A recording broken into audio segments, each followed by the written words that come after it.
Bueno, vamos a dar inicio a la sesión del día de hoy del seminario virtual Desafíos y oportunidades de la educación primaria en México, reflexiones y propuestas ante la nueva administración federal.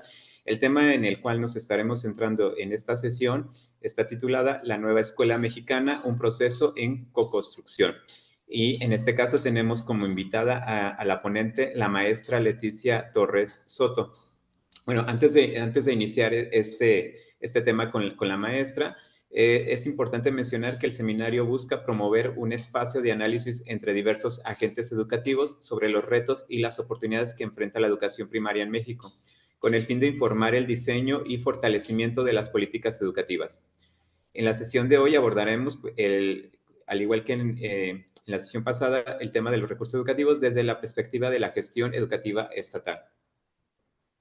Bueno, además, también como parte de los recordatorios, pues es importante registrar su asistencia y comprensiones alcanzadas al finalizar la sesión en el siguiente link de acceso, y el espacio para el registro estará abierto hasta el martes 27 de agosto a las 23 horas con 59 minutos. Enviar sus preguntas por medio del chat. Bueno, un poco de la presentación de la maestra. Doctor Daniel, no sé si gusta presentarla. Bien, muy buenas tardes. La invitada del día de hoy, la maestra Leticia Torres Soto, es subdirectora de Mejora Continua del Magisterio en el Instituto de Educación de Aguascalientes. Ella es originaria de Calvillo, Aguascalientes. Su formación inicial como en educación primaria lo realizó en el CRENA. Tiene una maestría en educación en el campo de práctica docente por la Universidad Pedagógica Nacional, Unidad 011 de Aguascalientes. Ha realizado también una especialidad en políticas públicas y gestión educativa. Es doctora en ciencias de la educación por la Universidad Cuauhtémoc. En su experiencia profesional, ha sido profesora investigadora de tiempo completo en la UPN Aguascalientes. Ha sido facilitadora de acción de formación continua a maestros y maestras. También ha desarrollado su labor como maestra en educación primaria y diseñadora y asesora de cursos, talleres y diplomados. Bienvenida y muchas gracias, maestra Leticia, por acompañarnos. Gracias, doctor Daniel, pues sí, gracias por la invitación. Muy bien, maestro, pues bueno, le dejamos el espacio, dejo de compartir. Adelante. Sí. A ver, entonces, pues voy a empezar a compartir.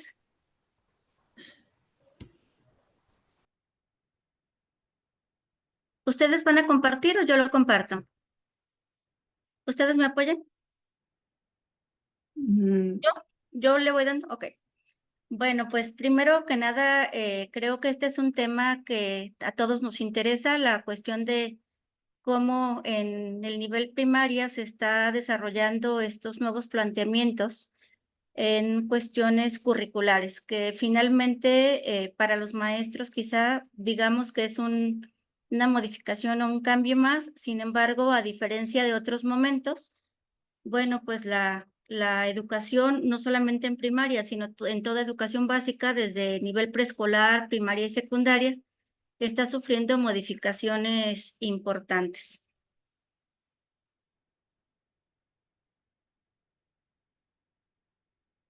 ¿De qué vamos a hablar hoy? Bueno, pues primero trabajaremos una breve introducción. Esta es la estructura que ustedes ya conocen.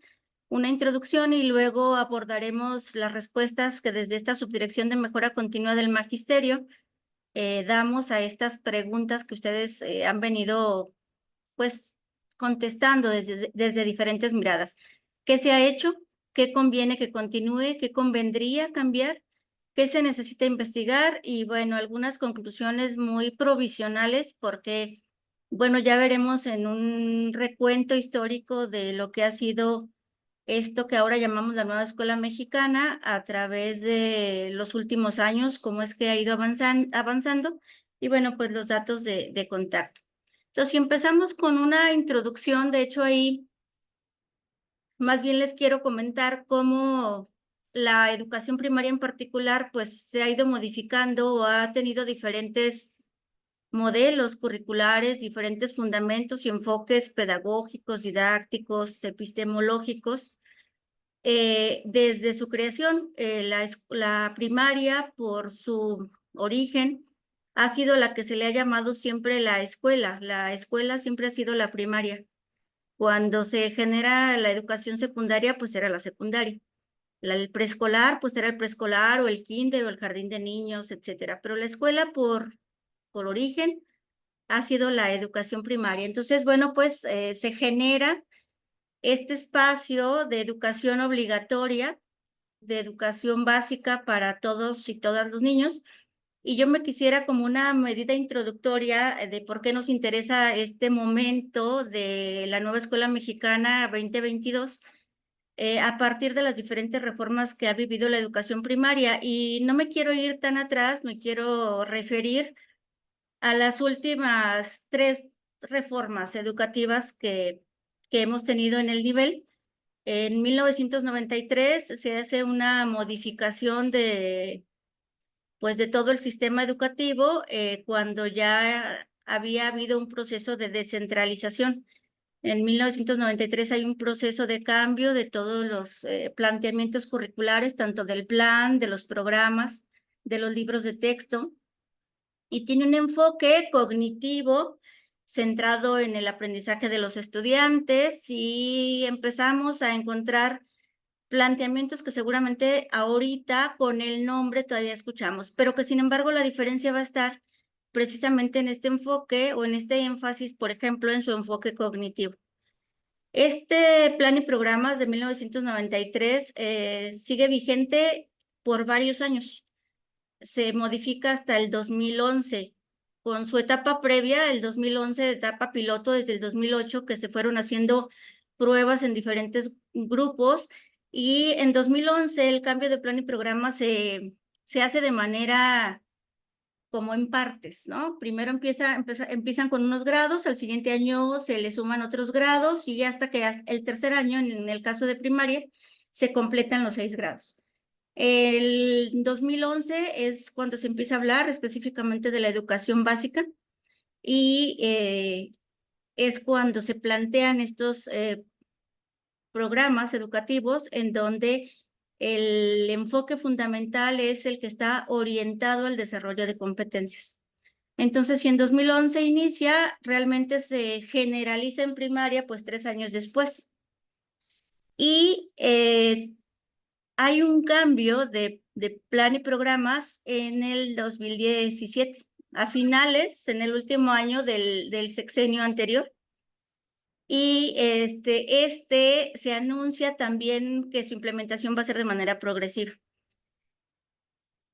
Permanecen algunas cuestiones relacionadas con el desarrollo de competencias, y se le da ahora el nombre, en 2017, es de enfoque competencial, que retiene todavía muchos elementos del 2011, y se incluye algo bien importante, que es la parte socioeducativa en 2017.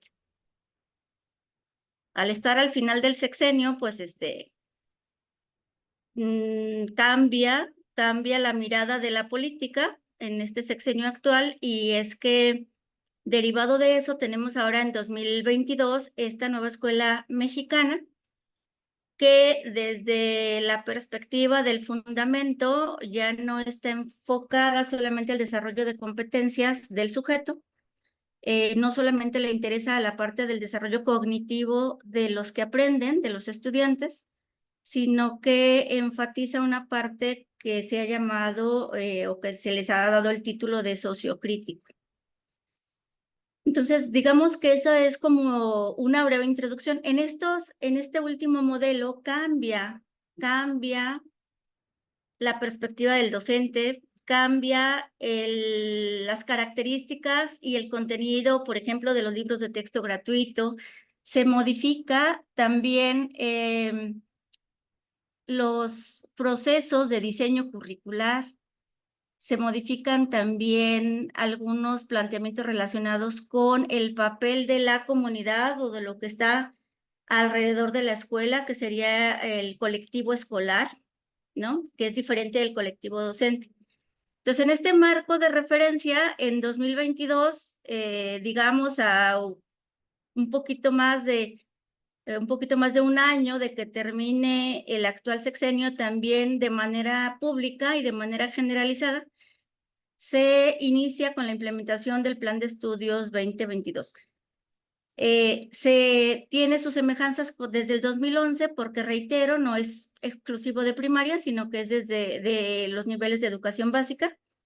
En este momento, en la educación obligatoria, incluye también a la educación inicial y también hay programas para educación inicial, para educación preescolar, primaria, secundaria. Y este planteamiento, bueno, pues permanece ahorita en educación obligatoria. Si nosotros nos vamos a la normatividad habla del Plan 023. El Plan 023 habla de la visión a futuro de una educación para todas y todos los mexicanos desde los 0 años hasta los 23, es decir, desde la educación inicial, que ahorita sería la fase 1, pasando por la fase 2, que es preescolar, fase 3, 4 y 5, que corresponde a primaria, que es lo que nos ocupa, fase 6, que es secundaria. Y dice 023 porque la propuesta, como ya sabemos, también la educación media superior desde hace algunos años es un derecho y es una obligación de que se genere por lo menos un espacio para cada estudiante que así lo desee. Y está un poco ya dicho o pintadito la cuestión de la educación superior, ¿no? En este análisis todavía que se hace en relación con la gratuidad y todo eso. Entonces, bueno, yo creo que este es como el marco de referencia. Nosotros sabemos cuál es la perspectiva, digamos, filosófica del actual gobierno federal. Y bueno, algunas de esas características seguramente las encontraremos en el plan de estudios y en los programas, ¿no? Entonces, bueno, como introducción, ese es como el referente. Y yo quisiera entrar a la primera pregunta de qué se ha hecho. Entonces, si nosotros la contestamos así como de manera muy general, podríamos decir, bueno, ¿qué se ha hecho? Pues se ha trabajado en los procesos formativos de las diferentes figuras educativas, tanto los maestros y las maestras que están frente a grupo, como los directores, las figuras que tienen las funciones de asesoría técnico-pedagógica, los supervisores, los jefes de sector, porque en primaria tenemos jefaturas de sector, hay 3 jefaturas de sector, en relación con los elementos que fundamentan la nueva escuela mexicana. ¿Qué más se ha hecho?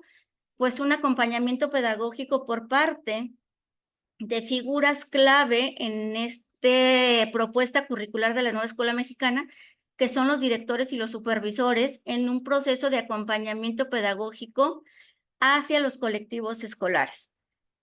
Todavía en este último espacio formativo que acaba de concluir hoy del inicio del ciclo escolar, se enfatiza mucho la importancia de estas 2 figuras como promotoras de que realmente se implemente lo que se está desarrollando en la nueva escuela mexicana a partir de esta actividad tan importante que es el acompañamiento pedagógico. También hemos tenido posibilidad de observar, de dar seguimiento a los colectivos docentes en estos espacios de los consejos técnicos escolares que, como ustedes saben, son mensuales, como un espacio de ejercicio de autonomía profesional docente. Hemos visto diferentes niveles de ejercicio de esta autonomía profesional docente. Y aquí yo quiero enfatizar una de las características fundamentales que establece la nueva escuela mexicana, que es la autonomía precisamente de las diferentes figuras. No solamente en el discurso, sino también en las responsabilidades, por ejemplo, del diseño curricular. Ahorita vamos a ver más adelante en qué trabajan y que básicamente es en el diseño colegiado del programa analítico, que es, si nosotros revisamos los referentes, por ejemplo, de César Coll, que nos habla de 3 niveles de concreción curricular, pues este programa analítico de escuela constituye lo que César Coll habla del 2º nivel de concreción curricular, ¿no? Entonces, ahí en este espacio se ha visto que hay diferentes niveles de comprensiones, de avance y de ejercicio de esta autonomía. Y desde luego, bueno, en el Estado y aquí en el área donde yo ahora me desempeño, pues hay una estrategia estatal de formación continua donde se ha generado espacios, opciones, tanto de acciones formativas como de intervenciones formativas para las maestras y los maestros. Entonces, bueno, si nosotros decimos de manera general, esto es lo que hemos hecho, pero así parecería que, pues que son cuestiones genéricas y que quizá la nueva escuela mexicana en primaria inició su implementación hace, no sé, 1 año, 2 años. El año pasado es que se empezó con estos espacios formativos desde el Consejo Técnico Escolar, porque se le llamaba Consejo Técnico Escolar y Taller Intensivo de Formación Continua, además de las 2 sesiones, de los 2 momentos, en enero y en julio que estuvieron trabajando todos los maestros, todas las maestras, en temáticas relacionadas con la nueva escuela mexicana. Pero esto inició mucho antes, ¿no? ¿Qué se ha hecho? Pues a mí me gustaría compartir una línea del tiempo. Me dicen si se ve, a ver si no me causa problemas. ¿Sí la vemos bien? Sí, maestra. Sí. Bueno, en realidad esto de la nueva escuela mexicana me gustaría hacer, hice como un recuento histórico para que nosotros podamos visualizar esto que yo acabo de decir de manera genérica en algunos elementos concretos que se fueron haciendo, y así retomo desde el 2018. En el 2018 encontramos que por parte del gobierno federal, de la Secretaría de Educación Pública, se publica lo que se llamó en su momento la cartilla moral, que formaba parte de los materiales seleccionados para los programas emergentes de actualización del maestro y de reformulación de contenidos y materiales educativos, ¿no? Entonces aquí está como el origen de esta nueva escuela mexicana. Esto en 2018. De hecho, causó mucho revuelo esta cartilla moral porque se le dio una interpretación que, a decir de la Secretaría de Educación Pública, no correspondía a la intención que ésta tenía. Pero desde aquí, bueno, ya empezamos a ver como una distancia entre lo que el sistema educativo en el nivel primaria, digamos, habíamos venido recibiendo y este tipo de materiales, ¿sí? Ya aquí había algo distinto y ustedes lo pueden ir viendo. ¿Qué más se hizo? Ya en el año de 2019 se generó, seguramente ustedes también ya la han revisado, ya la han leído, esta Estrategia Nacional de Inclusión Educativa. Esta Estrategia Nacional, de hecho, está publicada, si ustedes la buscan en cualquier lugar, la van a encontrar. Y esta perspectiva de inclusión educativa planteaba el asunto de que los niños y las niñas, todos somos diferentes, y que el identificar a alguno porque porque no pudiera hablar, o porque no pudiera escuchar, o porque no pudiera ver, o porque tuviera alguna condición de Down, de lo que fuera, que el identificarlos de esa manera lo que hacíamos era clasificarlos y excluirlos. Y que en todo caso, así como alguien era débil visual, pues otro era chaparrito, a otro no le gustaban las enchiladas, a otro le gustaba vestirse con ropa muy ajustada, y que en realidad eran características que no tendríamos por qué focalizar. Y algo bien importante que aparece aquí es lo relativo a las barreras para el aprendizaje y la participación. Aquí lo que se plantea es que no es que el que aprende es el que tenga la barrera, sino que él es como es, y que realmente lo que está sucediendo es que el sistema educativo no le genera las condiciones para que esta niña y este niño o este adolescente aprenda siendo como es, débil visual, sordomudo, lo que sea. Entonces la barrera, no es, reitero, no está en el sujeto, sino la barrera está en el contexto en el cual está. Y ahí es responsabilidad de los maestros, de la escuela, de las familias, etcétera, generar las condiciones para que este niño sordomudo, por ejemplo, que no se le va a quitar, pero sí tiene el derecho de aprender, que es el derecho humano a la educación, siga aprendiendo. Entonces, por eso me parece bien importante este texto que aparece en este año. Luego de eso, bueno, les estoy haciendo un recuento como muy sintético, ¿verdad? Puede haber cosas que no les esté mencionando. Luego también en julio-agosto del 2019 hay un taller de capacitación para el ciclo escolar, el inicio del ciclo escolar 2019-2020, que se llamó Hacia una nueva escuela mexicana. Todas las maestras y todos los maestros participaron en este espacio. Si quieren conseguir los materiales, no estoy segura si están disponibles en internet, pero bueno, ahí podríamos buscarlos. 2019, inicio del ciclo escolar 2019-2020. Luego, también en 2019 sale un documento que hablaba del nuevo perfil docente. O sea, desde el 2019 ya nos estaban como anunciando varias cosas, ¿no? Todavía no aparecían los programas, todavía no aparecía el plan. Y decía, ¿por qué y para qué construir un nuevo perfil de docentes, de directores y supervisores de educación básica? También ese lo podemos consultar para que veamos si algo de lo que está sucediendo en este 2024 ya estaba de alguna manera anunciado en estos documentos. Y del 2019 nos pasamos a enero del 2022. En enero del 2022 se recibe en las entidades la primera versión de programas de estudio que se le llamó Marco Curricular y Plan de Estudios 2022 de la Educación Básica Mexicana. En el mismo mes, en enero del 2022, estos programas de estudio,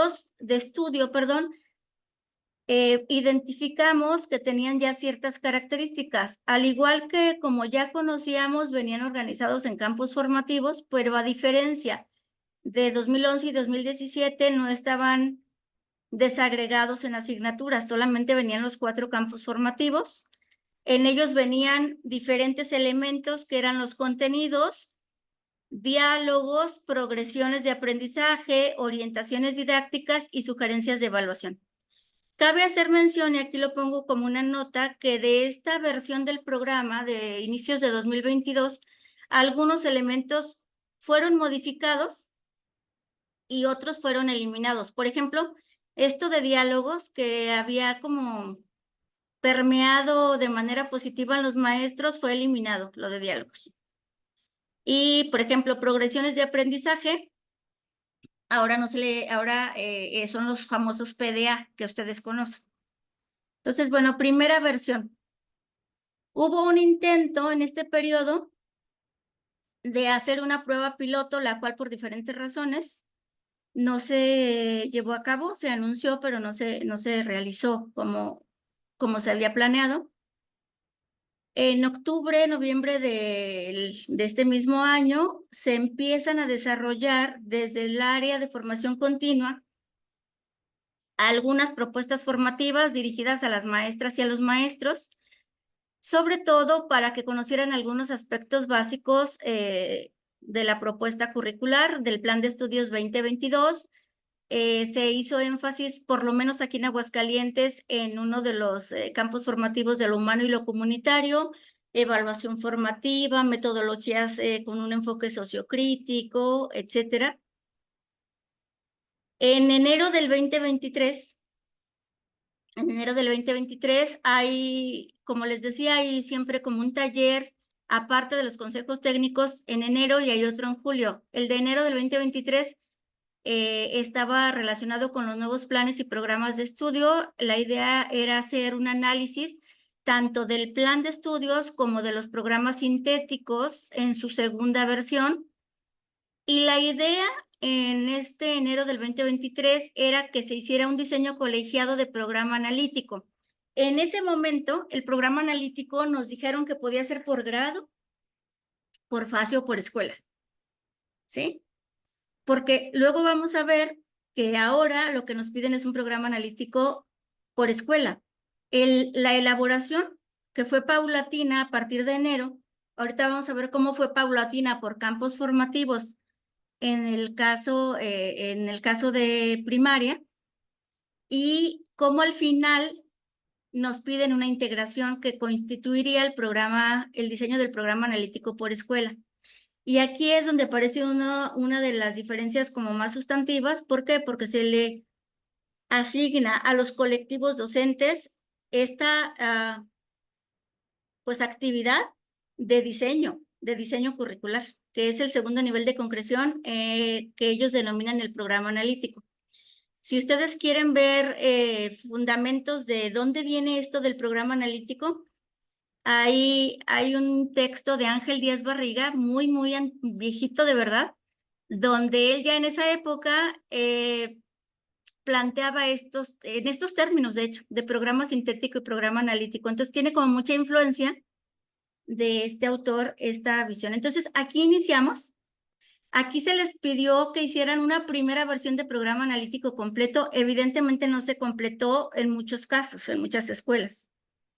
Y entonces, ahora sí, de manera mensual, en cada consejo técnico, en el de febrero, por ejemplo, de ese mismo año 2023, se empezó a trabajar de manera diferenciada, digamos, un bloque donde estaba primaria junto con preescolar, inicial y telesecundaria. ¿Por qué? Porque es un maestro por grupo. Y en febrero lo que se trabajó fue el campo formativo de lenguajes para que se diseñara el programa analítico. En secundarias se trabajó lo que correspondía a primer grado, tanto el programa analítico pero ahí se trabajaban todos los campos formativos, todo lo de primer grado, ahí hay una diferencia formativa. En marzo del 2023 se sigue con el diseño, ahora en primaria con el campo formativo de saberes y pensamiento científico, en secundaria siguen con segundo año. Voy a ir diciendo los dos porque eran diferentes, aunque nos ocupé aquí primaria. Luego en abril, primaria lo que hace sigue con el diseño del programa analítico del campo formativo de ética, naturaleza y sociedades. Que aquí es bien, pues es muy curioso que algunos maestros en ese momento, no sé si todavía, pero decían ética, naturaleza y sociedad en singular. Y decirlo en plural es un cambio de sentido para lo que es el campo formativo, ¿no? Habla no de una sociedad que prevalece, que homogeniza, sino habla de sociedades diversas, ¿no? Que conforma la sociedad en la que estamos. Secundarias técnicas estaba analizando y haciendo su programa analítico de tercer grado. En mayo se sigue con el programa analítico y todas, bueno, aquí no sigue, me iba a brincar esto. Tenemos la visita, hubo un proceso donde se le llamó la caravana de la nueva escuela mexicana o las caravanas. Aquí vinieron a cada estado, fueron a cada estado autoridades educativas de la Secretaría de Educación Pública. A nosotros nos visitó la subsecretaria de Educación Básica y el titular de la Unidad de Promoción de Equidad y Excelencia Educativa. Se convocó a maestros, a directores, supervisores, ATPs a este espacio y bueno, nos vinieron a hablar de la nueva escuela mexicana. En mayo del 2023 se va con el siguiente campo formativo en primaria, que es de lo humano y lo comunitario. Y en secundaria se habla de los procesos de retroalimentación, de eso que habían venido diseñando por grado.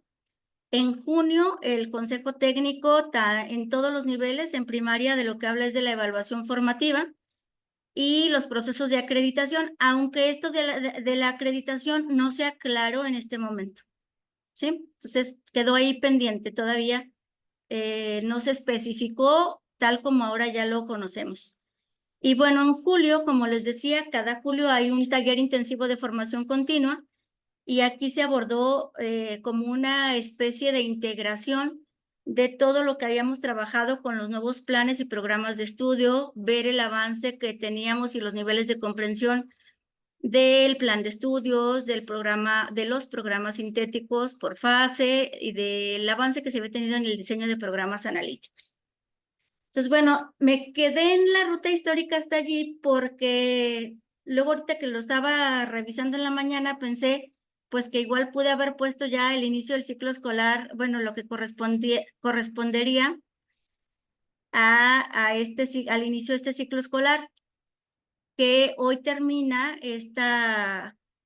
proceso formativo que siempre se tiene en los consejos técnicos escolares, pero se los quiero comentar. En este consejo técnico, en este espacio formativo de inicio de ciclo escolar, se tuvo de manera diferenciada, como en otros consejos técnicos, las orientaciones para supervisores y directores y las orientaciones para docentes. Se trabaja con los docentes en particular de primaria, se les pidió que revisaran su programa analítico del año pasado, que vieran si era viable que lo utilizaran para este año, sino que lo ajustaran, o si no lo tenían, que lo empezaran a hacer. Entonces, ¿qué derivamos de esto que se ha hecho?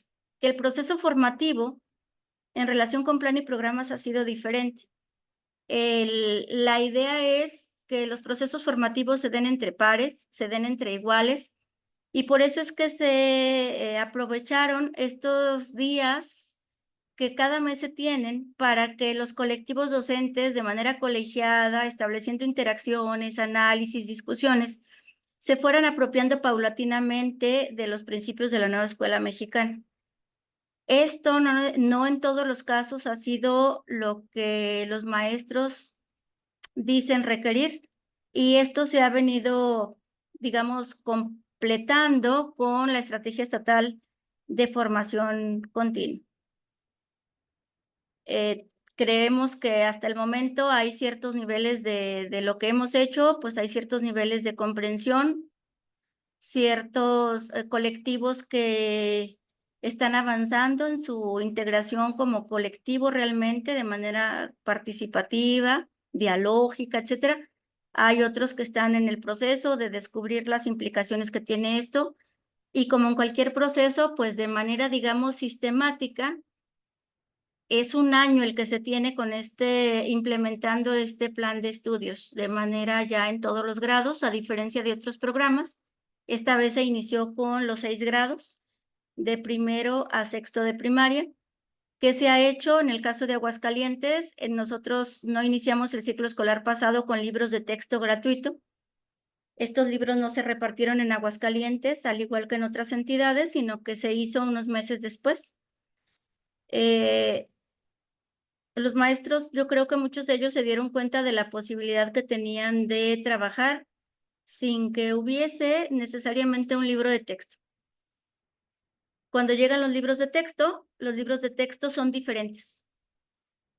No son materiales de consulta necesariamente todos, hay algunos que sí son de consulta. No son materiales que estén diferenciados, pues digamos, de manera disciplinar. No son materiales donde el alumno, donde tenga ejercicios o problemas a resolver. Son materiales donde hay una propuesta de proyectos que diseñaron maestras y maestros del país en una convocatoria que se empezó desde hace varios años y a la que se inscribieron pues los maestros y las maestras que así lo decidieron. En el ciclo escolar 2023 no teníamos libros para todos los niveles. En primaria tampoco teníamos todos los libros que se suponía que íbamos a tener. Por ejemplo, el de trazos en relación con la escritura y la lectura. En este año hay un nuevo libro de texto que está relacionada con la matemática, ¿no? Que también se llama Trazos. Y bueno, finalmente son estos libros de texto, no tienen una secuencia, al igual que el programa sintético. Lo que se ha hecho es establecer una serie de contenidos y PDA en el programa sintético que las escuelas, a partir de su contextualización y de su diagnóstico socioeducativo, tienen que ordenar y organizar en su programa analítico. Los libros de texto tienen proyectos que no necesariamente están ordenados con algún principio secuencial. Son los maestros los que tienen que consultarlos para ver cuáles de esos proyectos les son de utilidad a partir de sus necesidades que establecieron en el diagnóstico socioeducativo o a partir de los intereses y necesidades de sus estudiantes. Entonces pueden elegir uno, lo pueden ajustar, lo pueden aplicar tal cual, pueden elegir una parte, etcétera. Y vienen por campo formativo los proyectos, así vienen en los libros de texto. Entonces, bueno, pues eso es un poco lo que se ha hecho, así como de manera muy general. Y creo que ya me está faltando tiempo. Y la siguiente pregunta que ustedes me hacen, bueno, a partir como que de este panorama, dice, ¿qué convendría que continuara? Pues desde mi perspectiva y lo que yo he podido identificar en los espacios de formación que tengo con las maestras y los maestros, desde las reuniones que tengo con las figuras directivas, desde la función que hacemos aquí de hacer un diagnóstico de necesidades formativas y una estrategia estatal, creo que este esquema de la nueva escuela mexicana, que son los principios básicos, creo que todo el mundo está de acuerdo con ellos. El primero es el derecho humano a la educación. Creo que eso es algo que debe continuar. Es algo que es importante que nosotros nos apropiemos de él porque tiene que ver, por ejemplo, con la responsabilidad que tenemos los docentes en las diferentes funciones. Tiene que ver con el derecho a que todas las niños y los niños que estén en edad de estar en la primaria puedan ingresar, pero no solamente que tengan un lugar, sino que cuando estén allí aprendan. Entonces no es válido decir, pues es que no quiere aprender, es que su familia, es que tal. Hay una responsabilidad del colectivo de encontrar las mejores maneras para que todas las niñas y todos los niños aprendan. Y para eso es el programa analítico. Y el programa analítico no es algo que se haga, digamos, al principio del ciclo escolar y que ya no se mueva. Es algo, alguien decía que es un documento vivo. ¿Por qué? Porque si sucede algo en la escuela, hay que ajustar el programa analítico. Si sucede algo en el grupo, hay que ajustar el programa analítico. Es probable que lo tengamos que ajustar, ¿no? Cualquier situación. Entonces, creo que es algo que tendría que continuar, que estamos de acuerdo, el derecho humano a la educación, pero en este sentido, que todas y todos tienen que aprender, porque eso es lo que establece el artículo 3º constitucional. Una segunda elemento o condición es que creo que es importante y lo habíamos dicho quizá de otras maneras en otros espacios, es la comunidad como núcleo integrador. La comunidad común es la comunidad no solamente como lo que está fuera de la escuela, sino la comunidad es la comunidad que está en la escuela. O sea, los niños que están en esa escuela, las niñas que están en esa escuela, el maestro, el director, llevan sus tradiciones, sus costumbres, sus percepciones, sus construcciones en sí mismos. O sea, el niño que está en la escuela, el maestro que está en la escuela representa también o tiene algo de lo que está afuera. Entonces, no es que seamos los que estamos en la escuela y los otros, no. Es que todos somos parte de que compartimos un territorio, que compartimos una serie de pensarnos, una serie de entendernos, ¿sí? Entonces, este asunto de la comunidad luego algunos dicen que es la noción de territorialidad, comunidad-territorio, en función de que en la misma escuela está esa comunidad, están expresadas las características de esa comunidad, o sea, no está afuera, ahí estamos los que somos esa comunidad. Entonces, creo que eso es algo que debemos seguir comprendiendo y profundizando. Este tercer punto, a mí particularmente me parece que es un reconocimiento bien importante del papel profesional de las maestras y los maestros. Ustedes saben que desde 1983 la formación profesional de maestras y maestros en las escuelas normales pasó a nivel de licenciatura. En 84 es cuando se empieza a implementar, la ley aparece en 83, se implementa en 84, porque antes de eso, pues, se ingresaba a la formación docente saliendo de secundaria, antes de eso saliendo de la primaria. En el 83 se dice que pase al nivel de licenciatura, y en el 84, en el ciclo escolar 84-85, entra la primera generación de estudiantes para formarse como maestros a nivel de licenciatura. Y yo creo que ahorita con esta característica de la integración curricular se le da el valor a este nivel de licenciatura del profesor. ¿Por qué? Porque se le da esta autonomía profesional de decidir el orden, la secuencia en que va a trabajar el currículum en su escuela. Incluso si hay contenidos o PDA que no estén en el programa sintético, y que a partir del diagnóstico socioeducativo detecten que se tienen que incorporar, se puede hacer. Es decir, el maestro deja de ser un técnico ejecutor, ¿no? De secuencias, de programas, de desarrollo de competencias, a la determinación de qué necesitan mis estudiantes. Y entonces eso es una responsabilidad que a mí me parece muy buena para el nivel de profesional que es el maestro, pero también es una responsabilidad muy grande.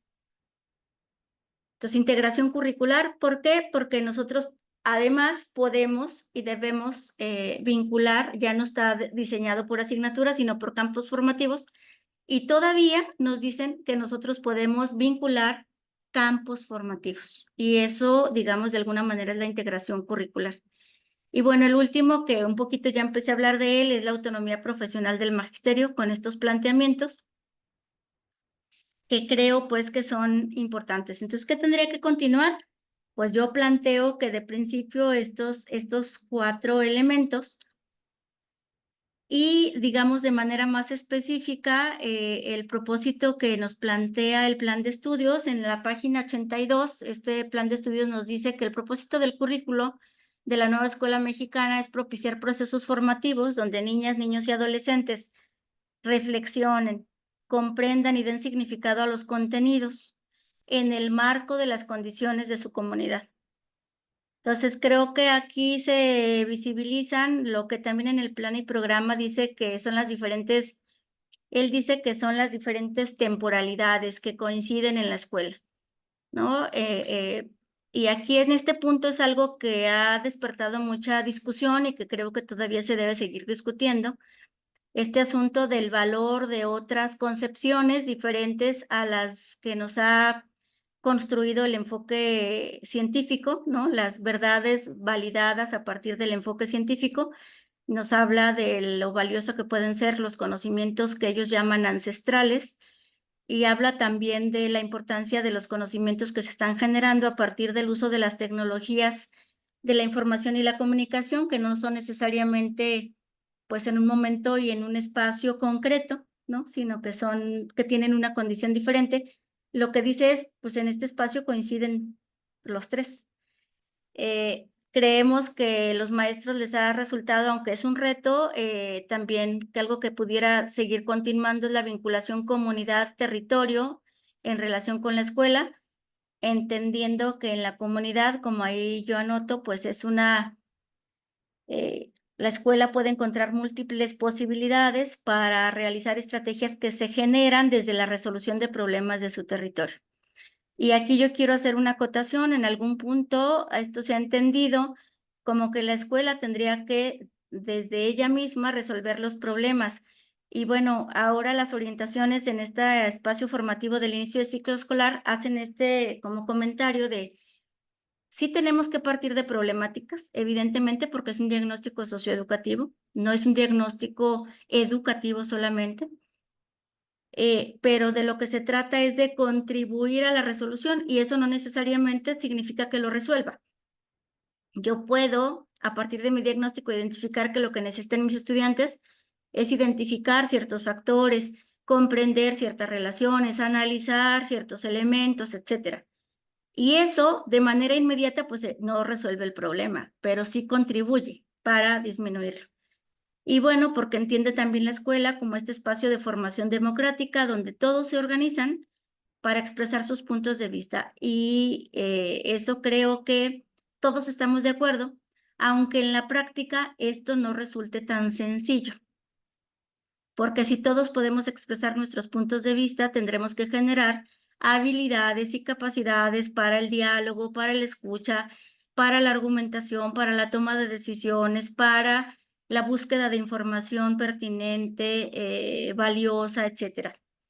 ¿Sí? Entonces, esta parte, desde luego, si continúa, pues entonces pone en un punto, en un papel distinto al maestro, que es la tercera parte, que creo que es algo que tiene que continuar, esta visión del maestro como profesional de la educación desde lo que la nueva escuela mexicana llama como la autonomía profesional de las maestras y los maestros.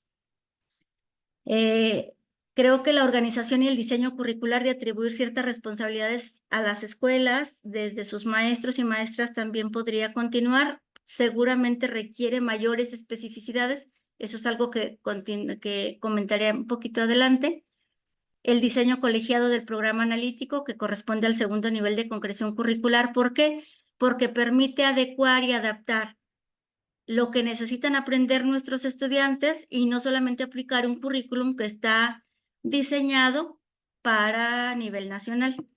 Este enfoque sociocrítico que nos permita transformar la realidad. La evaluación formativa no es algo que aparezca en este plan de estudios de la nueva escuela mexicana, es algo que ya aparecía desde antes, pero creemos que tiene que seguir porque todavía no se ha pues implantado del todo desde mi perspectiva. Aquí sí es una perspectiva personal en las prácticas de todos nosotros, los maestros y las maestras. Y creo que algo que debe continuar, que ha estado conflictuando un poquito a las figuras de dirección y de supervisión, es el acompañamiento pedagógico. No es la supervisión de ir a ver y cotejar qué se está haciendo, sino es un acompañamiento pedagógico entre iguales, entre pares, que creo que es necesario porque te permite como supervisor o director ponerte en el lugar del otro y realmente a veces con escuchar el argumento del otro entendemos desde qué mirada lo hizo y es entender que finalmente lo hago porque son mis niveles de comprensión, no porque tenga un interés o una intención de no hacerlo como se espera que se haga, ¿no? Y probablemente como lo estoy haciendo, si lo explico, sea valioso para otras miradas. Entonces, bueno, yo considero que eso tendría que continuar. ¿Qué tendría que cambiar? Yo creo también que el asunto de los tiempos de preparación, implementación y acompañamiento de la nueva escuela mexicana podrían mejorarse porque los cambios a los que quieren que lleguemos son profundos. Tenemos hemos heredado, digamos, una serie de construcciones de lo que debe ser el papel del maestro, de lo que debe hacer el que aprende, no solamente los maestros, sino también las mismas familias, los estudiantes. O sea, hay algo que se espera de la escuela y creo que implica que los tiempos para ello se amplíen y que el acompañamiento realmente sea realizado por las figuras que lo deben realizar. ¿Qué es lo que yo considero y en el equipo y desde la subdirección pensamos que se tendría que cambiar es pues profundizar en el papel de la didáctica en relación con los campos formativos? Solamente se enuncia y entonces hay una discusión ahí entre la didáctica por asignaturas que ya nos quedaba muy clara, pero que ahora hablan de la didáctica de los campos formativos, ¿no? Y entonces, por ejemplo, si vemos lenguajes, pues en lenguajes está la lengua materna, que puede ser el español u otra. Están los lenguajes artísticos, está una segunda lengua, que en nuestro caso generalmente ha sido el inglés. Entonces, o por ejemplo, en el campo formativo de saberes y pensamiento científico, pues están cuestiones relacionadas con las ciencias y con matemáticas, ¿no? Y entonces dirían, bueno, entonces, ¿cuál didáctica? Entonces, creo que profundizar en este asunto de la didáctica de los campos formativos sería muy importante. También fortalecer la noción del aprendizaje, porque en algunas partes de los documentos, del plan y de los programas, como que pareciera que se descarta este asunto del aprendizaje en términos de los procesos cognitivos, de los procesos individuales. Parece que lo descarta, pero luego en otros momentos lo incorpora y lo adiciona a este proceso de aprendizaje sociales o grupales. Creo que es algo que tendríamos que seguir profundizando en ello. También en la relación entre evaluación formativa y la calificación y acreditación. Como ya les decía, este asunto de la calificación y la acreditación fue algo que surgió un poco, desde mi perspectiva, un poco tarde, porque bueno, ya había empezado el ciclo escolar y todavía no había como tanta claridad. Y bueno, la calificación y la acreditación, hay quienes dicen que si estamos en una evaluación formativa, pues no tendríamos por qué tener una calificación y una acreditación. Yo diría, hay que profundizar en ella porque la calificación y la acreditación, mientras no cambiemos el sistema, la estructura del sistema educativo, ¿no? Organizado por niveles, llámese como se llamen, niveles, preescolar, primaria, secundaria, grados, primero, segundo, tercero, fases, como tenemos ahorita, fase 1, 2, 3, 4, 5, 6, sigue siendo niveles. Mientras no cambiemos eso, pues va a permanecer este asunto de la calificación y la acreditación. Yo nada más quisiera decir que habría que encontrar como el punto clave de lo que es la evaluación formativa, que realmente que lo que hagamos para evaluar formativamente le sirva al estudiante para seguir aprendiendo. Si le sirve para seguir aprendiendo, es formativa.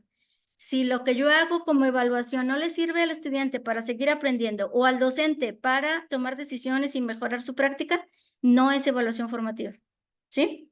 Y la calificación y acreditación, pues no es la suma de todos los trabajos que hizo, de la ponderación de tanto por participación, tanto por trabajos, tanto por exámenes, etcétera.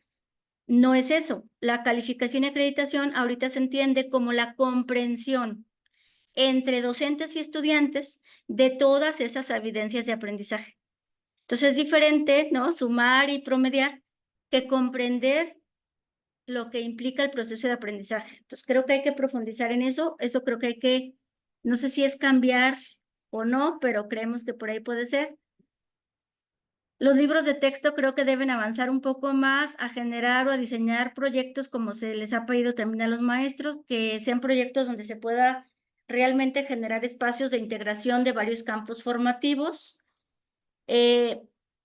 Creo que también algo que tenemos que profundizar o cambiar es concebir a los proyectos como una forma de compartir y construir conocimiento, pero sobre todo de comprender y transformar la realidad con una visión crítica. Y esto implica que los proyectos entonces no sean solamente proyectos didácticos, es decir, que están diseñados y planteados desde el profesor, sino que haya proyectos que son planteados, diseñados, evaluados, comunicados también desde los propios estudiantes, desde luego, donde está el profesor.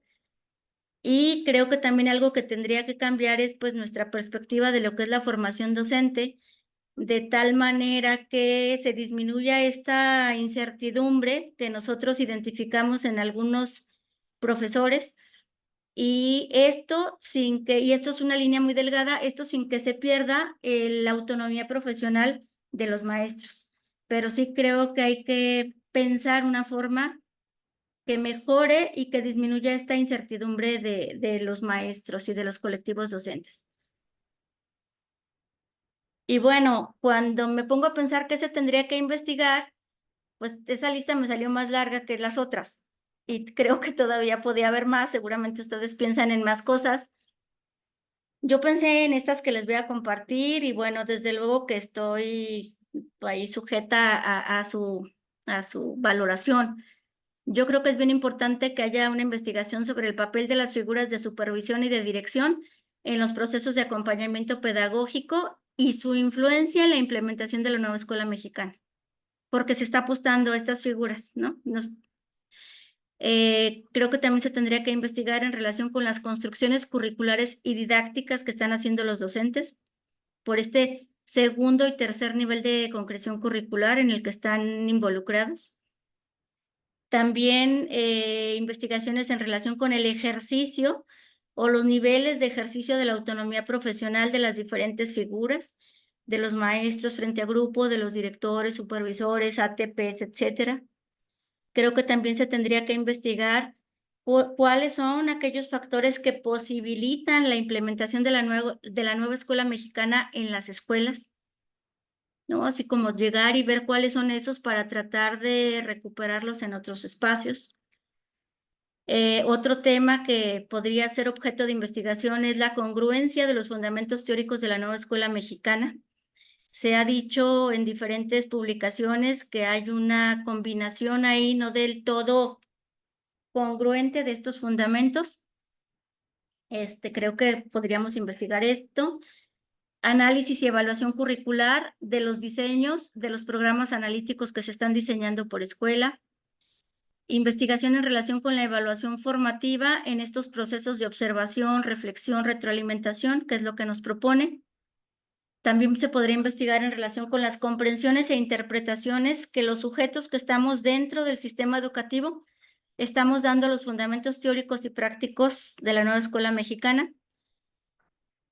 Otro que creo que también hay que investigar es el proceso que se sigue en las escuelas, tanto en lo colectivo como en lo individual, en la apropiación e implementación del plan de estudios que nos está proponiendo la nueva escuela mexicana.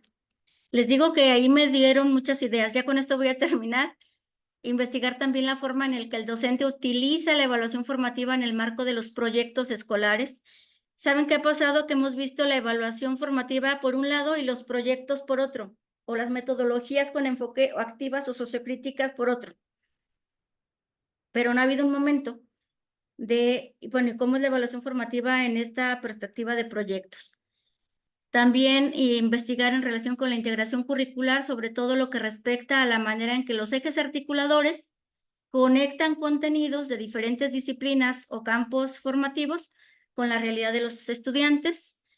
Investigar también acerca de los tipos de aprendizajes de estudiantes en el marco de la nueva escuela mexicana. Esto es algo relevante porque algunos maestros están preocupados, algunas personas también lo están, en relación de que con los proyectos o con la solución de problemas, etcétera, de alguna manera se desdibujan los aprendizajes que deberían lograr los estudiantes. Entonces vamos a ver qué están aprendiendo. Y bueno, creo este último a mí me parece, a mí me gustaría personalmente como poder realizarlo, un seguimiento longitudinal de los procesos de implementación de la nueva escuela mexicana. A mí me gustaría esta línea del tiempo que yo les puse ahí de manera muy sintética, pues seguirla desarrollando, pero no solamente así como ahorita lo presentamos como un esquema, sino pues como una investigación que realmente vaya generando conocimiento relevante para la toma de decisiones. Y bueno, pues yo me centré en 3 conclusiones, podrían ser más. Yo creo que la nueva escuela mexicana está basada en una visión diferente del docente como profesional de la educación, que esto en el marco de la autonomía profesional que se le adjudica, pudiera ser, si realmente lo trabajamos y lo acompañamos, una posibilidad para transformar las prácticas a partir de las características y condiciones en las que lo hace. Una segunda conclusión, yo diría que es pensar la escuela de una manera distinta, en donde de manera permanente y de manera colegiada, dialógica, participativa, podamos, los que estamos allí, desarrollar nuestras capacidades y habilidades para poder impactar en el aprendizaje de nuestros estudiantes, que finalmente es el propósito de toda esta estructura y de todos estos procesos.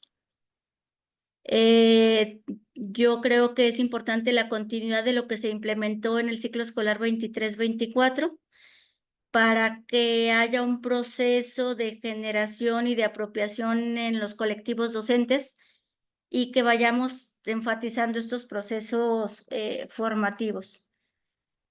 Creo que es importante también que se modifiquen o que se repiensen los procesos para el ingreso, el reconocimiento y la promoción de las figuras educativas, tomando como eje lo comunitario, dialógico, situado y colegiado de la práctica docente. En estos momentos no creo que hay pendientes todavía. Es importante que no solamente nos preocupemos por implementar, sino que también valoremos qué tanto estamos avanzando en lograr que realmente los niños aprendan lo que tienen que aprender y que no solamente pues nos preocupemos por pues sí, pues ahora sí que por la cobertura, sino realmente por la parte cualitativa del aprendizaje.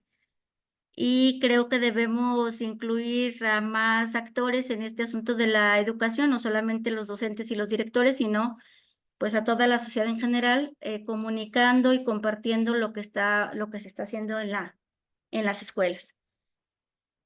Entonces implica un acuerdo nacional y estatal por parte de todos los actores del colectivo escolar, incluye padres de familia, y la valoración de la escuela. Creo que eso lo repetí, ya no lo voy a poner. Y bueno, pues esto es todo. Creo que sí estoy en tiempo, sí, son las 6. Esto es, digamos, de manera muy, muy sintética lo que yo podría compartirles en primaria que está sucediendo con la nueva escuela mexicana desde la perspectiva de, pues, de esta función en la cual me encuentro. Por ahí les comparto mi correo. Solo ahí hay un error, no lo corregí, es todo con minúsculas. leticia.torresoto@iea.edu.mx. Y bueno, pues de mi parte sería todo. Muchas gracias. Muy bien, muchas gracias, maestra Leticia, por su presentación. Me parece que quedó muy claro toda esta parte de la nueva escuela mexicana. Bueno, igual, mientras que hacen las preguntas, los que nos estén escuchando y viendo, algo que me llama la atención en esta parte de la introducción que usted menciona justo estas últimas 3 reformas que se han venido haciendo con vías de mejorar la educación en México, ¿no? Usted parte de esta reforma de 1993 a la actual, ¿no? Una duda que me surge, maestra, es si fue conveniente hacer esta nueva reforma a partir de toda esta contingencia que tuvimos por la pandemia. Sí, es una pregunta que es muy valiosa. Si nosotros revisamos la línea histórica, la línea del tiempo que les compartí, van a ver que hay 2 años en los que no hay, parece que no hubo nada. Y fue los 2 años de lo del COVID. En realidad la propuesta esta de la nueva escuela mexicana inicia muy lento en el 2018, ¿no? Con la cartilla, luego con la Estrategia Nacional de Inclusión Educativa, pero se detiene por este asunto de la contingencia que evidentemente a todos nos tomó descolocados, ¿verdad? Fue pues, no esperado por nadie. Y bueno, decir ahorita si se debió o no, yo diría, el enfoque ayuda a que quienes estaban, digamos, rezagados, la escuela les permite a la escuela hacer su propio programa analítico para que atienda esas necesidades y no lo que dice un programa nacional. Entonces, sí da esa posibilidad. ¿Cuál es el punto donde creo que afectó? Pues que era un planteamiento que requería más tiempo previo para familiarizarse por parte del sector educativo, etcétera, que ya no se tuvo tiempo. Eso es lo que yo creo. Entonces, creo que por enfoque sí es positivo porque permite estos ajustes y estas adecuaciones en esta contextualización y en esta territorialidad. Por la parte formativa, no necesariamente. Veníamos de cuánto tiempo estuvimos fuera, no es que no hubo escuela, fuera del aula, ¿no? Física, digamos. Y pasaron muchísimas cosas en la primaria, o sea, hubo niños que se nos fueron, hubo niños que ya nunca se conectaron, hubo niños que siempre estuvieron allí, hubo niños que entraban unos días y otros no. Tuvimos de todo, entonces creo que primero la nueva escuela mexicana venía desde el 2018, se interrumpe y le afectó esto en todos los procesos.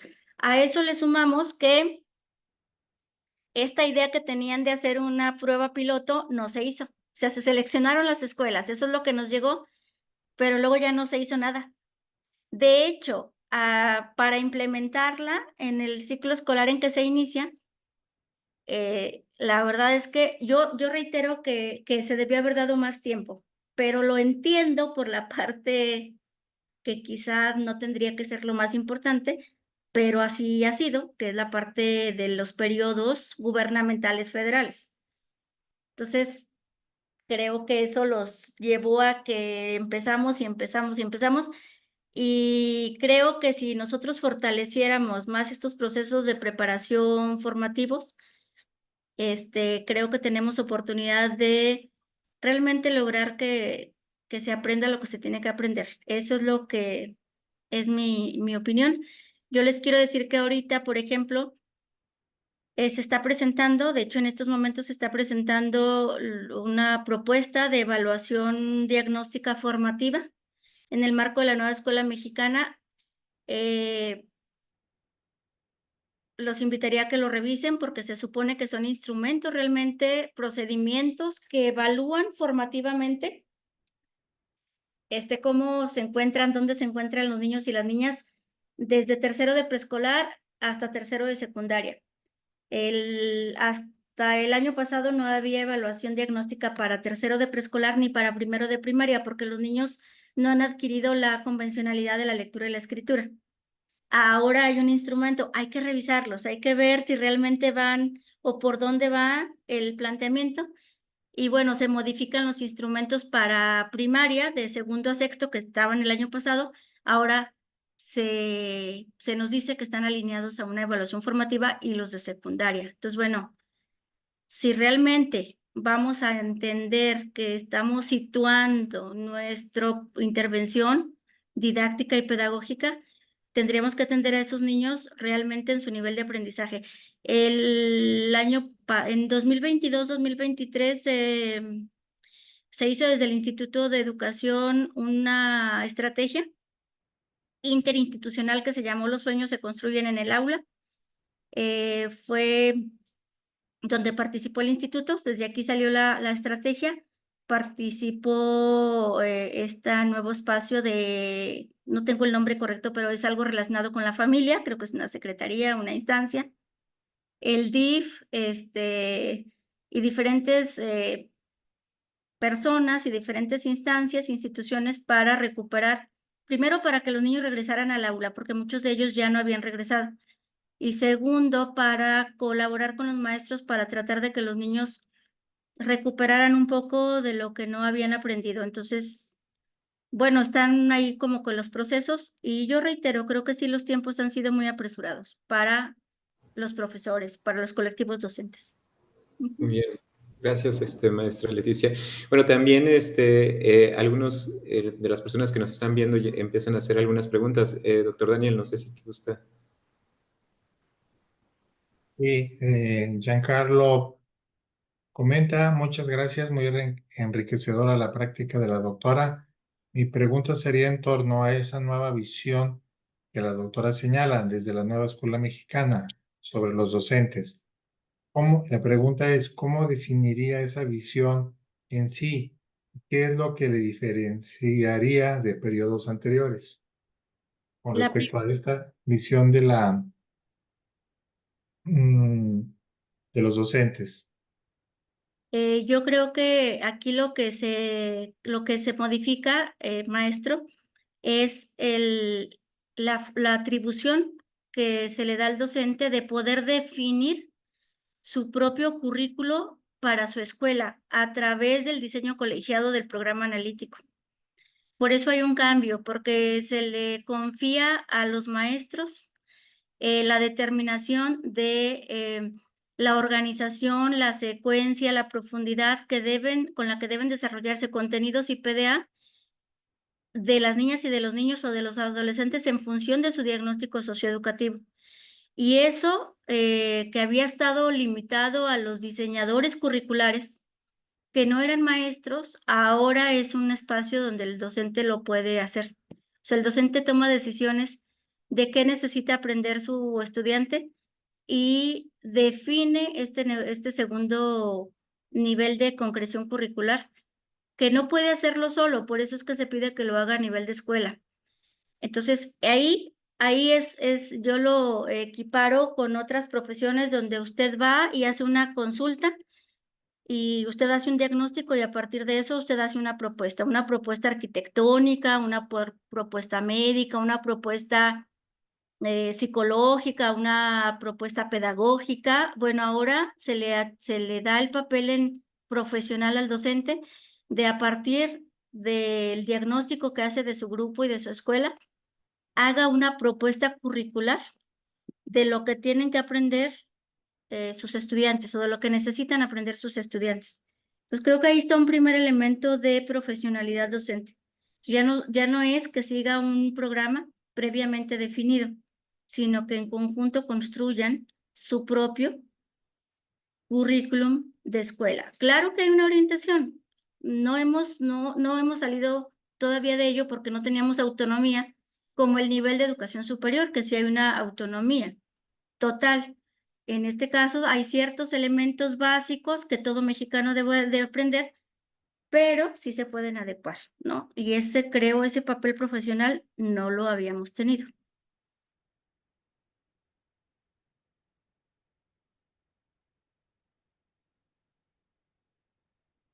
Otra pregunta que nos hace María Guadalupe Pérez. Dice, muchas gracias por la presentación integral y reflexiva. Desde su experiencia, ¿cómo se está ejerciendo la autonomía profesional en las escuelas? ¿Cuáles logros y desafíos han identificado? Bueno, lo primero que yo creo es decir que ellos son autónomos profesionalmente. Lo primero es que el maestro realmente crea y asuma que tiene esa autonomía. Creo que un desafío en relación con ello está relacionado con que se sienten confundidos porque estábamos acostumbrados a que nos dieran una organización ya predeterminada. De hecho, yo he ido a colectivos docentes donde nos dicen es que el instituto, el supervisor, etcétera, debería de hacer una propuesta de programa analítico. Entonces hay un asunto de asumir esa autonomía colegiada.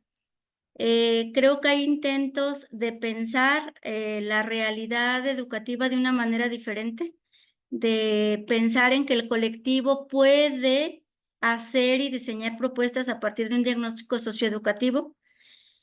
Son propuestas todavía parciales, creo que pueden seguir profundizándose.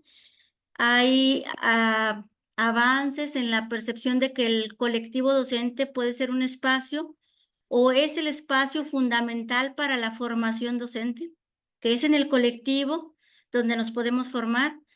Esa parte todavía no está tan apropiada, todavía creo que se espera que haya espacios donde podamos decir cómo es que hay que hacer ciertas cosas. Y creo que hay un reto para reconocer realmente el valor de las propuestas de las maestras y los maestros, de reconocernos personalmente y de reconocer al otro. Creo que un reto que no solamente es de ahorita, sino de siempre, es construir el objeto de conocimiento de la profesión docente, ¿no? Que no sea la cuestión de lo pedagógico, porque eso es objeto de estudio de la pedagogía, aunque tengamos un fundamento pedagógico. ¿Cuál es el objeto de estudio de la profesión docente? Como la tienen las demás. Entonces creo que es un reto sistematizar esto asociado al reconocimiento de cada uno de nosotros. Eso yo mencionaría para empezar.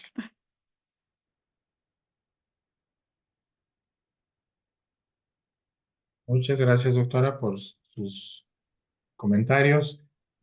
¿Alguna otra pregunta que tengan los participantes en el seminario? ¿Algún otro comentario que quieran compartir?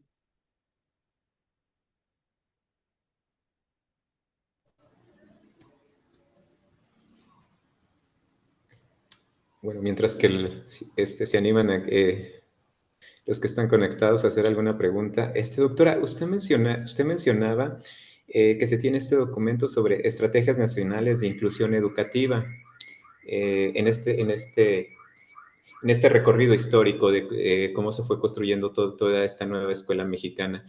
Podríamos decir que también en esta nueva escuela se tienen materiales o recursos que hagan referencia a esta parte de la inclusión. Por ejemplo, en los nuevos libros de texto, ¿se refleja esta inclusión? Ese análisis, la verdad es que yo no me atrevería a contestarlo porque yo no tengo elementos, no lo he hecho. Entonces creo que más bien es algo que tendríamos que investigar. Hay quienes opinan, no sé si desde un análisis, porque no lo he visto como una investigación, que sí, hay otros que dicen lo contrario. Entonces yo la verdad no tengo elementos, sí tendría que ver. Y bueno, yo creo que este análisis sería bien importante porque daría cuenta también de la formación de los docentes, porque los docentes fueron los que hicieron eso. No sé si entonces tendríamos que regresarnos, ¿no? Y decir, bueno, pues entonces, ¿cómo está eso de la apropiación de la inclusión educativa? Se están generando algunos libros de texto para algunas condiciones que tienen los estudiantes, pero en contenido la verdad es que sí creo que es un tema pendiente que habría que revisar y analizar con detalle. Eh, no sé, la verdad es que si estos libros, qué vigencia vayan a tener, porque creo que son materiales de los que se van a estar modificando muy seguido, ¿no? Sí, sí, lo mencionó, se me hizo algo muy interesante cuando tocó este punto que se tiene hasta un documento sobre estas estrategias nacionales donde ahora se le da mayor importancia a todo esto que tiene que ver con la inclusión desde los niveles pues básicos, ¿no? Y lo menciono y lo vinculo con los libros de texto, porque es justo un recurso que está hecho pues para el estudiante y para el profesor. Sí, ahí habría que ver con los libros de texto, todos, qué entendemos por inclusión educativa y quiénes somos todos, ¿no? Porque ha habido mucha discusión, por ejemplo, en relación con temas como tipos de familia, como cuestión del ejercicio de la sexualidad, etcétera, ¿no? O sea, ahí hay tendremos que partir pues desde qué concepto de inclusión educativa y quiénes somos todos para pensar pues en este análisis también. Ujú.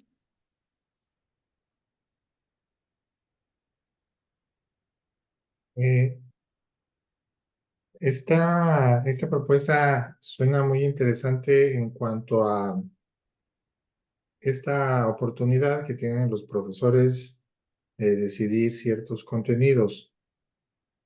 Claro, entiendo que cuidando el cumplimiento de un perfil de egresado eh, que para todo el país, porque de lo contrario se generarían, potencialmente se puede correr el riesgo de, eh, hacer más grandes las diferencias ya existentes. Pero bueno, con respecto a los materiales educativos, en este caso libro de texto, mm,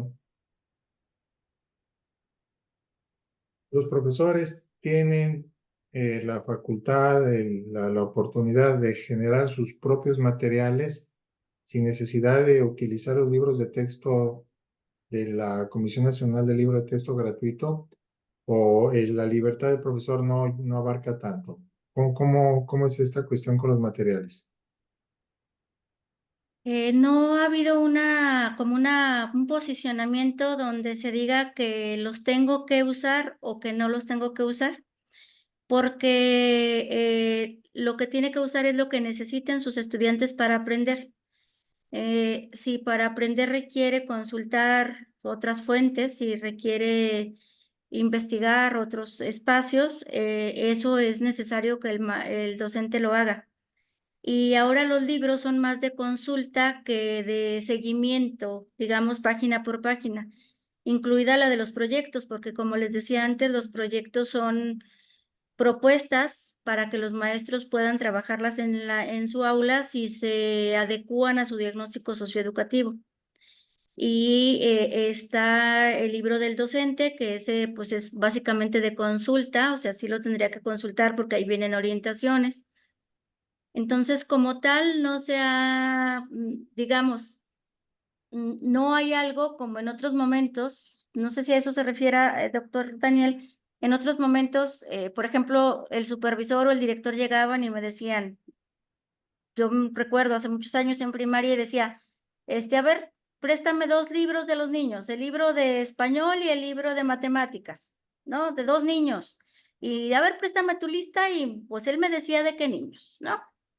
Y entonces si ese niño o esa niña no los tenía completos, pues yo ya tenía un tache.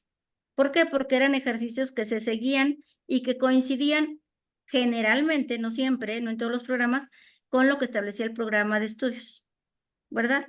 Entonces había ese asunto de que los tenía que seguir. Ahorita son propuestas, son son opciones que nosotros tenemos. Lo que sí no queremos y no está, bueno, no tendría por qué ser, es, si hablamos de consulta de libros, se puede hacer. Lo que sí no es que compremos, por ejemplo, las planeaciones didácticas o los exámenes o los cuadernillos o las guías, porque qué guía y qué cuadernillo va a alinearse a los resultados de mi diagnóstico socioeducativo, a las decisiones que estamos tomando como escuela. Entonces, va a ser un gasto que no va a ser lo que los padres de familia esperan, de que se complete toda esa guía y todo ese cuadernillo, ¿sí me explico? Y si compro la planeación, pues no necesariamente va a estar alineada a lo que necesitan aprender mis estudiantes, más con lo que decíamos de alguna manera del rezago que tuvimos por este asunto de la pandemia. Entonces, bueno, la respuesta ahí sería que no hay una postura, pero que ahora los libros tienen una función o una propuesta de uso distinto a como lo habíamos hecho en otras reformas curriculares. Esta parte me parece muy interesante porque es un giro drástico, creo yo, en Sí, 60 años, porque el libro de texto no solo era gratuito, sino obligatorio. Y yo recuerdo, bueno, está documentado históricamente porque hace 60 años yo no viví directamente eso, ¿verdad? Pero el rechazo de muchos grupos sociales ante la presencia de un texto único. Y se me hace curioso que ahora ya se dé esta libertad. Pero bueno, vamos a ver cómo camina, cómo sigue así caminando es. esto. Por lo pronto tenemos otra intervención de la doctora Lupita Pérez que nos dice, en algunas intervenciones habían encontrado que un obstáculo que enfrentaban los docentes en su práctica era cuando creían que no tenían un dominio suficiente de los contenidos. La pregunta es, ¿considera que este obstáculo puede estarlo enfrentando nuestras y nuestros docentes? En caso de que sí lo enfrenten, ¿qué se podría hacer al respecto? Ah, yo creo que sí. Yo creo que sí lo estamos enfrentando. Y no tiene que ver con que yo tenga que saber todo, sino que te comprenda el sentido de eso que quiera que aprendan, lo cual me permita sugerirles, lo cual me permita orientarlos, lo cual me permita proponerles y lo cual me permita a mí valorar lo que ellos me proponen como fuentes. Entonces, aquí el reto está en que sí creo que ayuda mucho el dominio de contenido, sí creo que es algo en el que nos tengamos, en lo que nos tenemos que fortalecer, pero creo que esta perspectiva también lo que hace es poner al docente en un punto distinto, así como los libros de texto nos ponen en un punto distinto a los maestros también, porque ahora nosotros no solamente estamos expresando una visión de la realidad como la habíamos planeado, sino que tenemos que estar atentos, así con todo, para las propuestas que nos llevan los estudiantes en lo que ellos investigaron, en lo que ellos están haciendo en sus proyectos, lo que ellos escucharon, lo que ellos quieren discutir. Y entonces el maestro también tiene que estar fortalecido para escuchar, para fomentar el diálogo, para lograr que todos expresen sus puntos de vista, para orientarlos en relación con sus puntos de vista. Y esto se vuelve muy complejo, ¿no? ¿Por qué? Porque el mismo plan y programas dice que se tiene que dar cabida no solamente al conocimiento científico, sino a todo tipo de saberes para dialogarlos, discutirlos y con ello llegar a una construcción distinta de la realidad y que realmente eso sí permita que la educación contribuya a la transformación de la realidad y que no solamente estemos repitiendo lo que tenemos por conocido o lo instituido, ¿no? Habla de un sujeto en la historia.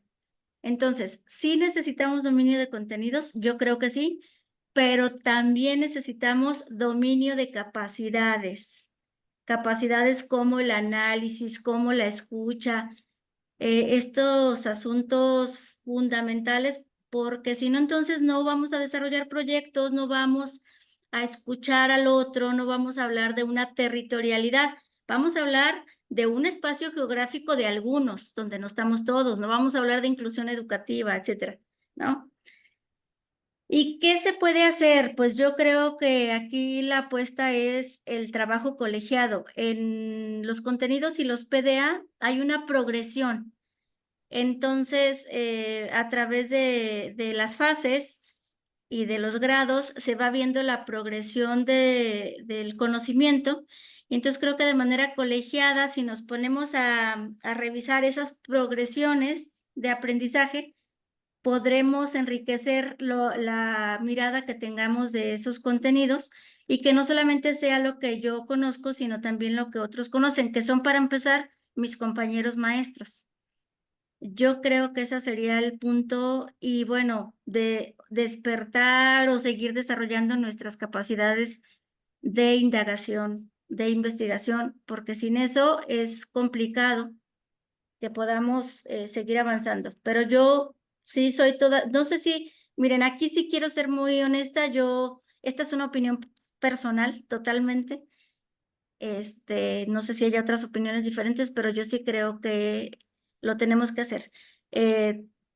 Hay contenidos y PDA que a veces nada más leemos en su primera parte, ¿no? Y no en su segunda parte. Y entonces cuando ya no leemos la segunda parte es cuando no revisamos todo. Ahí está a lo mejor el enfoque, el sentido de un aprendizaje sociocrítico, ¿no? Porque si lo leemos solamente en la primera parte, probablemente sea igual al del 2017, del 2011, del 93, del 72, ¿no? De los programas, como tema. Pero cuando lo leemos completo y cuando lo vemos en el marco del enfoque sociocrítico, etcétera, el propósito, el para qué es otro, ¿no? Pero, bueno, creo que eso hay que investigar y hay que trabajar entre pares. Otra pregunta que hace la doctora Lupita es sobre la evaluación formativa. ¿Dónde se puede encontrar la propuesta de evaluación diagnóstica formativa desde la nueva escuela mexicana? Apenas nos lo están presentando el día de hoy. Va a estar disponible, tengo entendido, en la página de la SEP.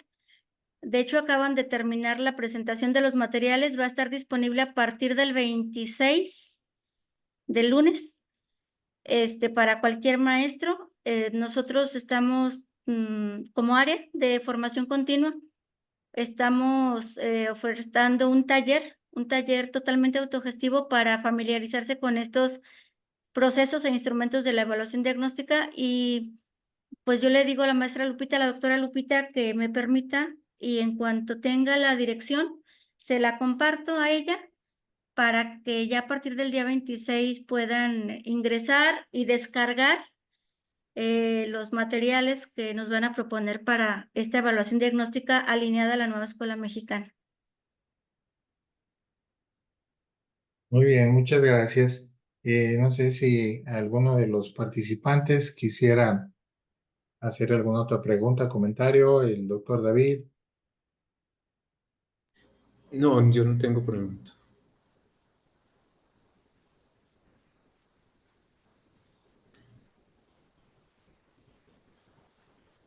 Bueno, pues parece ser que ya no hay preguntas por el momento.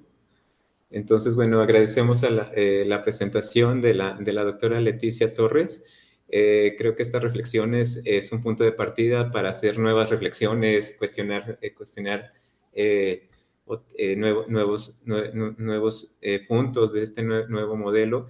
Y seguramente, como usted lo menciona, doctora, pues van a venir nuevas actualizaciones, ¿no? Como, por ejemplo, en el caso de los libros de texto, que justo menciona esta parte, ¿no? Que se requiere un mayor trabajo. Así es, ¿Sí? sí. Muy bien. Doctor Daniel. Yo agradecerle a la doctora Leticia porque esta visión desde dentro y con este detalle casi quirúrgico que nos hizo con la serie de tiempo, creo que ayuda mucho a entender esta evolución que ha tenido este proyecto educativo y y como señalaba, esta propuesta de una investigación que continuara con la serie de tiempo, y yo creo que en ese seguimiento que se pudiera hacer, se pudieran integrar los otros inquietudes de investigación que señala, que pueden ser parte de ese continuo, y creo que sí daría muchos elementos de lo que ha pasado y sobre todo para reflexionar lo que puede seguir sucediendo, ¿verdad? Porque es una propuesta muy diferente a todas las anteriores y obviamente por lo tanto los retos también son mayúsculos. Y bueno, pues a mí me parece que esta visión que nos dio el día de hoy nos ayuda mucho a entender esta evolución de la que pues suponemos es solo la primera parte, porque al haber continuidad en el gobierno federal, seguramente aunque haya matices o cambios, seguramente la línea principal continuará. Sí. Muy bien, doctora Leticia, no sé si quisiera agregar algo para ir cerrando.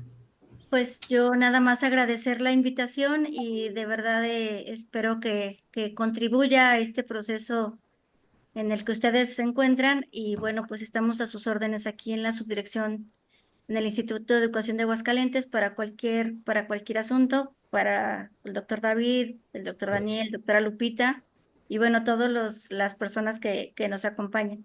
Y creer pues que sí, coincido con ustedes, la nueva escuela mexicana tendrá continuidad en ciertos aspectos, seguramente, probablemente haya otros cambios. Y bueno, nosotros nada más decirles que el ciclo escolar pasado teníamos un programa sintético, por decirles, en mayo y en agosto era otro, ¿no? Entonces, así han estado siendo las cosas y bueno, ¿de qué se espera de los maestros? Pues que tengamos esta capacidad de irnos adaptando a los cambios de las realidades educativas, no solo por los programas sexenales, sino porque la realidad es así, la realidad ya no es como estábamos acostumbrados, ¿verdad? De que las cosas tenían una larga duración.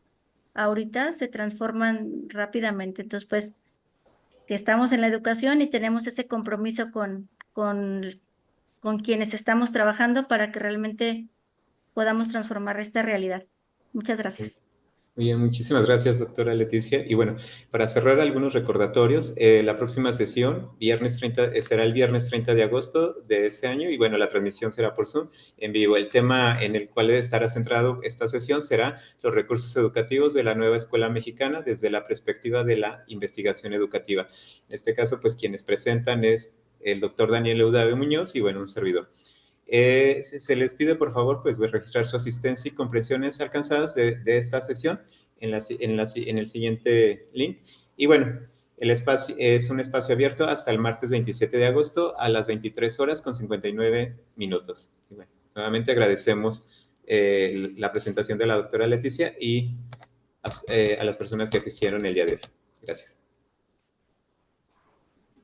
Gracias y buenas tardes. Muy bien, muchas gracias, Bonito fin de doctor. semana.